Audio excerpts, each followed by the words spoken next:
요한일서 4장 7절에서 12절까지 말씀을 통해서 하나님 사랑은 하나님 사랑을 한다. 하나님 사랑은 하나님 사랑을 한다 하는 제목으로 기대를 나누도록 하겠습니다. 슬픈 소식으로 설교를 시작합니다. 얼마 전인데요. 제가 이별을 경험했습니다. 꽤 오랫동안 사귐을 가졌습니다. 한 3년 정도 슬픈 소식인데 웃다니요. 3년 정도 된 것 같습니다. 제가 외로울 때마다 그리고 제가 가는 곳마다 언제나 함께 해줬습니다. 정이 많이 들었는데요. 이별을 경험했죠. 그 이름은 보혈입니다. 다른 이름으로는요 8638. 또 다른 이름은 빨간 마티즈라고 불립니다.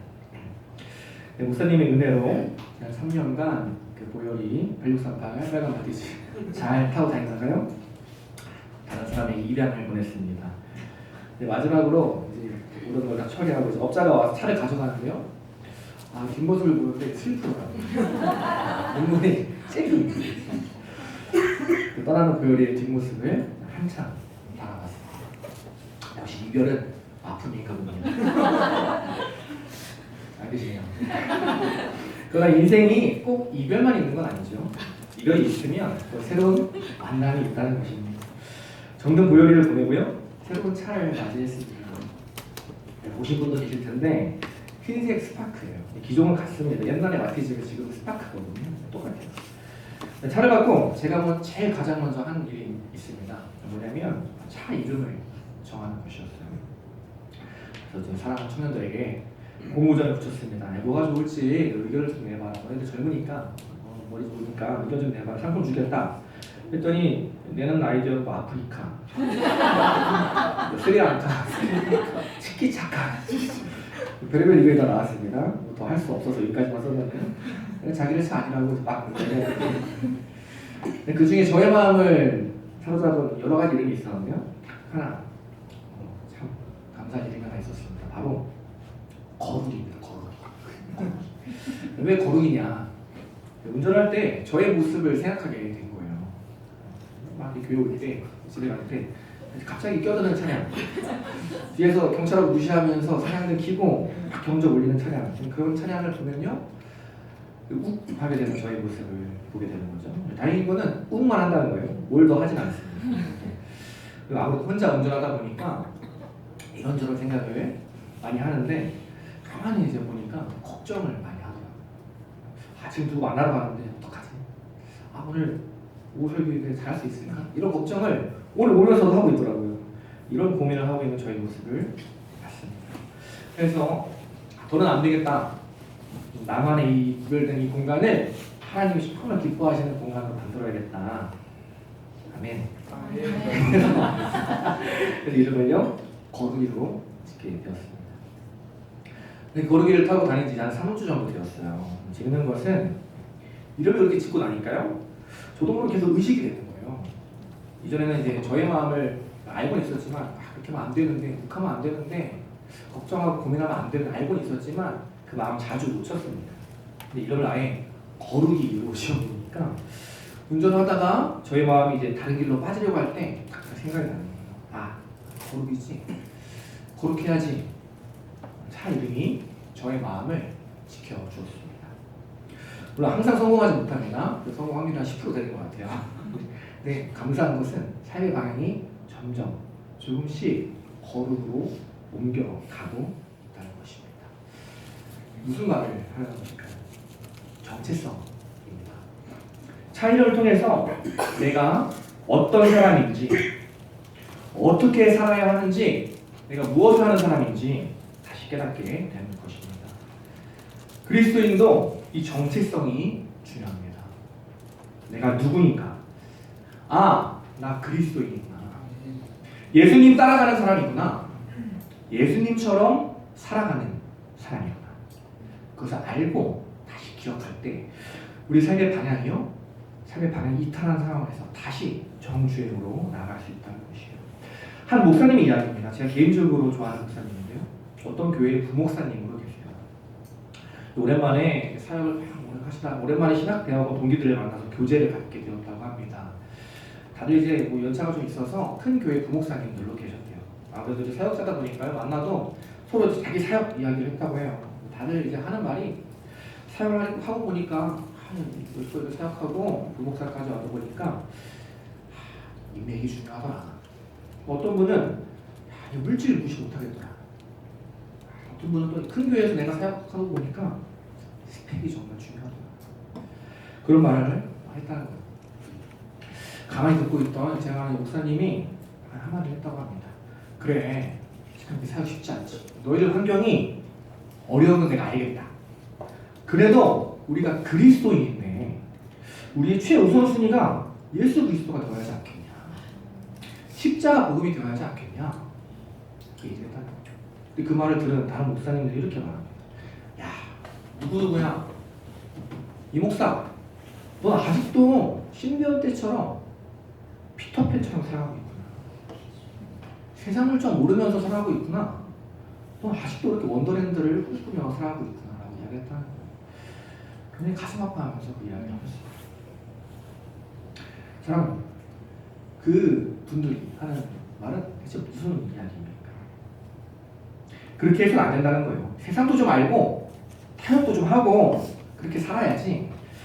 그렇게 예수 복음만 붙들고서는 성공하지 못한다 이야기하는 거예요. 이게 과연 맞는 말입니까? 이것은 세상의 공식이에요. 세상에서 말하는 성공의 공식입니다. 물론 살다 보면 현실의 벽이 높게 다가올 수 있습니다. 흔들릴 때도 있습니다. 우리 연약하니까요.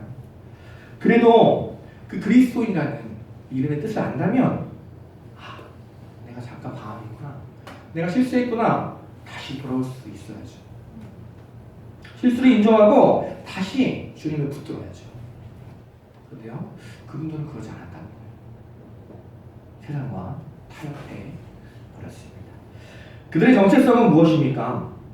아무리 그리스도인이라고 이야기를 해도요, 아무리 정장을 차려입고 이 강단 위에서 복음을 전해도 그분들은 세상의 사람입니다. 내가 살아가는 삶의 방향이 그 사람의 정체성을 나타내기 때문이에요. 그들은 세상 가치를 따르는 세상 사람이었습니다. 그래서 그리스도인은 항상 기억해야 합니다. 문제가 다가왔을 때, 시험과 환난이 왔을 때 내가 누구인가? 나 그리스도인이지. 예수 그리스도처럼 내가 살아가야지. 예수님 어떻게 사셨더라? 하나님은 어떤 삶을 원하시더라? 내가 또 놓치고 살았구나. 다시 정체성을 기억하자.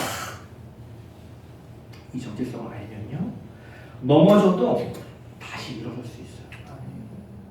세상이 아니라 하나님의 자녀로 다시 살아갈 수 있습니다.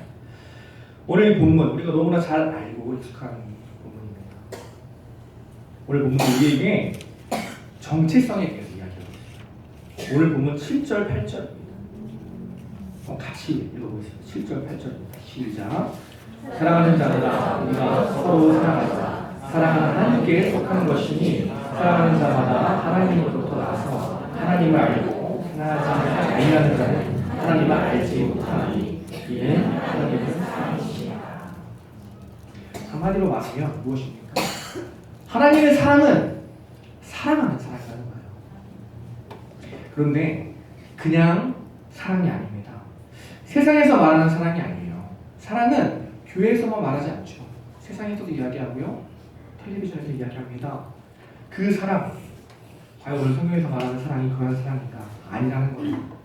앞서 얘기했던 어떤 목사님들의 이야기처럼 그리스도인이라고 말하면서 말뿐인 그리스도인이 있습니다.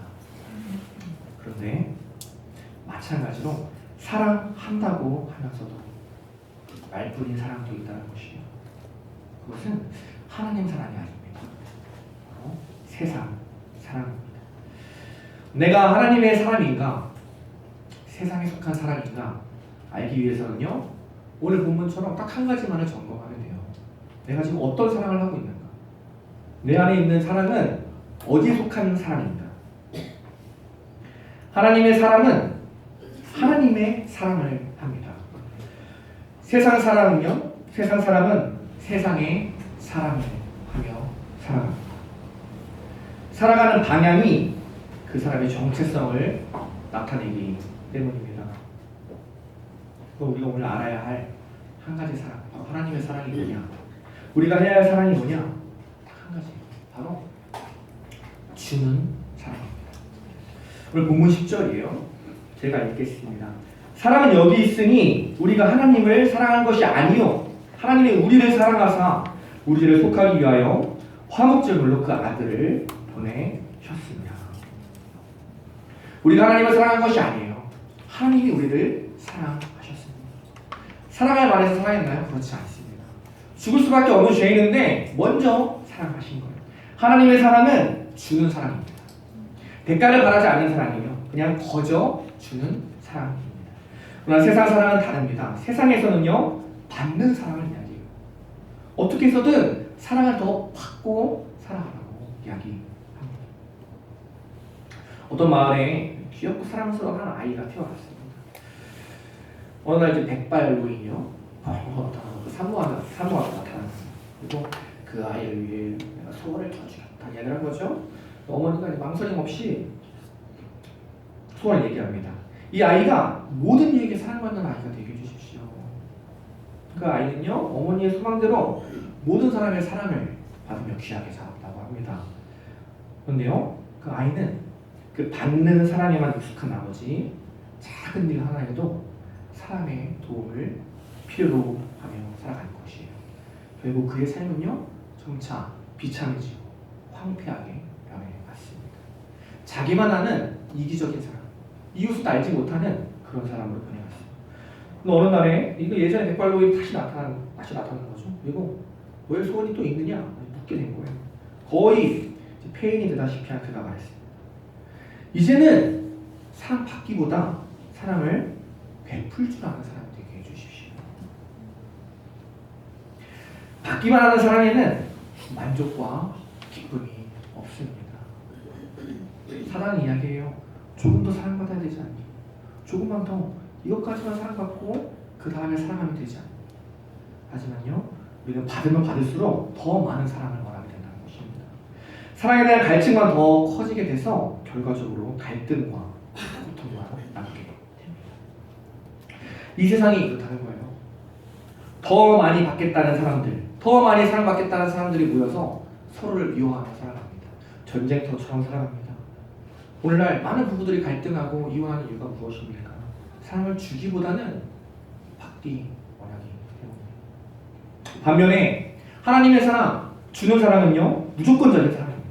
오늘 오전에 목사님이 말씀하신 것처럼 십자가 안에서 용서받지 못할 죄가 없는 것이죠. 하나님의 그 사랑은 오늘도 지금 이 시간에도 우리를 죽음에서 살리시는 무조건적인 사랑입니다. 오늘 본문 9절이에요. 하나님의 사랑이 우리에게 이렇게 나타난 바 되었으니 하나님이 자기의 독생자를 세상에 보내심은 그로 말미암아 우리를 살리려 하십니다. 우리를 살리기 위해서 자기의 아들을 보내셔서 죽게 하시고 자신의 사랑을 나타내신 것입니다. 이어지는 11절이에요. 사랑하는 자들아, 하나님이 이같이 우리를 사랑하셨은즉 우리도 서로 사랑하는 것이 마땅하다. 예수님이 모범을 보여주신 것처럼 나보다는 남을 위해서, 상대방의 유익을 위해서 사랑을 주는 것, 나의 시간과 나의 물질과 나의 건강과 나의 모든 것을 함께 나누는 것, 그것이 바로 하나님의 사랑입니다. 근데 사단은요, 이 사랑이라는 이름으로도 우리의 마음을 속여요. 사랑을 주면서도 우리를 혼란스럽게 만듭니다. 사랑이라는 이름으로 아픔을 주려고 합니다. 때로는 사랑이라는 이름으로 정답을 주려고 합니다. 한 목사님의 이야기입니다. 이분이 책을 많이 쓰시고요, 그걸로 이제 인세를 많이 받고 계실 때였어요. 책 쓰고 인세가 많이 나올 때였다고 합니다. 그 인세로 이제 자신의 교회 청년들을 등록금을 많이 도와줬다고 합니다. 등록해 보니까요, 지나고 보니까 그 중에 지금까지 자기 옆에 남은 사람이 한 명도 없다는 거예요. 그래서 생각했대요. 아니, 너 배은망덕하다. 그렇게 등록금도 대주고 그렇게 사랑을 줬는데 너무한 거 아니냐. 나중에 돌고 돌아 그 이야기를 들어다 보니까 자신의 잘못을 알겠다는 거예요.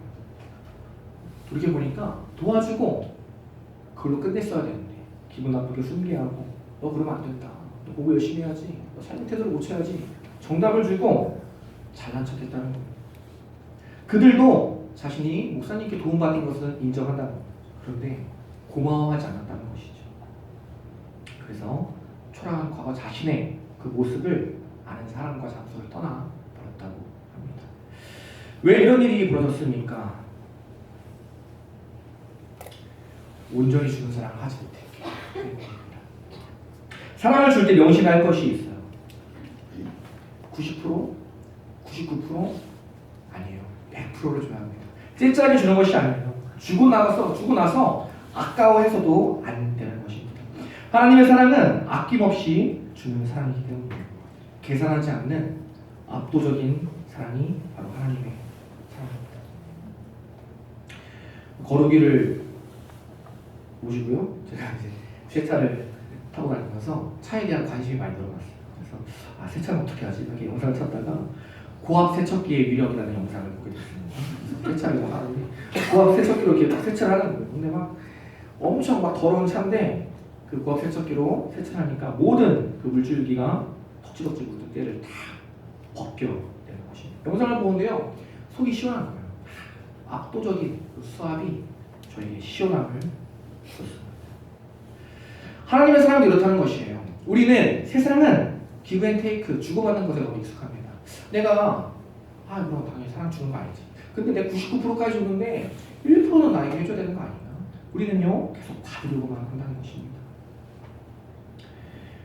사랑받을 만한 사람, 착한 사람, 의인에 대해서 사랑을 베푸는 것은 당연하게 생각합니다. 그러나 죄인을 용서하거나 그를 위해서 죽는다는 것은 어느 정도까지만 해야 되는 것 아닌가? 우리 안에 경계가 서다는 것입니다. 계산의 한계에 묶인다는 것입니다.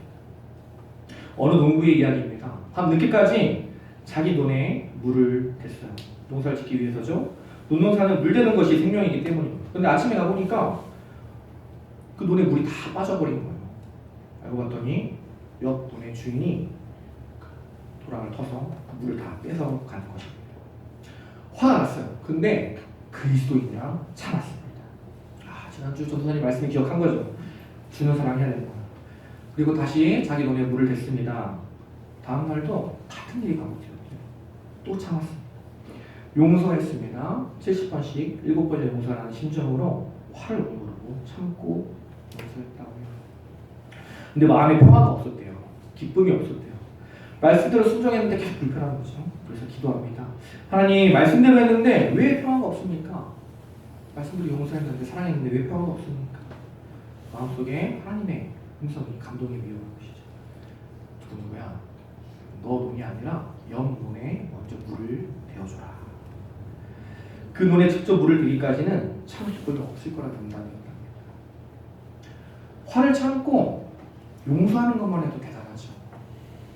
그런데요, 이걸로는 평화가 없었다는 것입니다. 압도적인 사랑, 아낌없이 주는 사랑, 바로 파격적인 사랑이 필요했던 것입니다. 먼저 그 논에 물을 채우기 시작했습니다. 순종하고 나니까 그때 평화가 밀려왔어요. 그리고요, 그 이웃도 마음을 열게 되었습니다. 그리고 그분을 따라 예수를 믿게 되었습니다. 하나님의 사랑은 파격적인 사랑이에요. 압도적인 사랑입니다. 그것이 모든 다툼과 불화와 미움을 날려버리게 합니다. 최수종 하이라 부부, 우리가 너무 잘 아는 부부죠. 금술 좋은 부부라고. 부부에게는, 남편에게는 아주 나쁜 부부입니다. 동상이몽이라는 프로그램에 나왔습니다. 25년 결혼 생활 중에 부부싸움을 한 번도 안 했다고 합니다. 다들 놀라면서 묻는 거예요. 그 비결이 무엇입니까? 근데 최수종 씨가 이렇게 이야기합니다. 하이라가 항상 100% 옳기 때문입니다. 난 항상 틀립니다. 그래서 싸움이 되지 않습니다. 이 말에 여자들은 감동받고요. 남자들도 감동받았죠. 왜 싸움이 나지 않습니까? 90%가 아니에요. 100% 옳다고 생각하는 그 최수종 씨의 마음 때문입니다. 나는 틀렸다. 당신이 100% 옳다. 사랑을 100% 주는 것이죠. 그러니 싸울 게 없습니다. 파격적인 사랑입니다. 압도적인 사랑하는 여러분, 하나님의 사랑은요, 하나님의 사랑을 합니다. 그 사랑은 받는 사랑이 아니에요.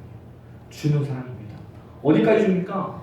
압도적으로 100%그 사람이 변화될 때까지, 감동할 때까지 주는 사랑입니다. 정답을 주지 마시고 사랑을 주시기 바랍니다. 덜 논리적이고 더 사랑하시기 바랍니다. 성도는 하나님의 사랑을 하며 살아가요. 아낌없이 주는 사랑을 하며 살아갑니다. 청년부가 조금씩 달라지기 시작합니다. 이전에는 서로 받으려고만 하는 모습이 좀 있었어요. 다들 그럴 만한 이유가 있었습니다. 힘들죠. 또 외롭고 많이 아파요. 아픈 지체가 많아요. 그러니까 다 사랑받고 싶은 거예요. 사랑이니까요. 그런데요, 2020년이 되었습니다. 환경은 변하지 않았어요. 다들 바쁩니다. 다들 외로워요. 다들 아파요. 그래서 청년들의 마음이 조금씩 변하기 시작했습니다. 이제는 받는 것에 만족하는 것이 아니라 조금씩 주는 것에 만족해하며 살아갑니다. 생일자가 있으면 저희는 이제 단톡방에 생일 축하해 하고, 이전에는 그냥 축하해주고 말았어요. 이제는 올해부터는 그 축하를 해주는 마음으로 조금씩 바뀌기 시작했습니다. 한 청년은요, 그 생일자를 위해서 자신의 마음을 담아서 바쁜 시간을 빼서 손편지를 써서 전해주기 시작했습니다. 그냥 쓰는 것이 아니에요. 그 사람에 대해서 그동안 감사했던 것들, 그 사람의 기도 제동을 함께 나누며 내가 기도하겠다, 사랑을 꾹꾹 눌러담아 편지를 써줍니다. 한 청년은 생일이 될 때마다 그 사람의 이름으로 삼행시를 써줍니다.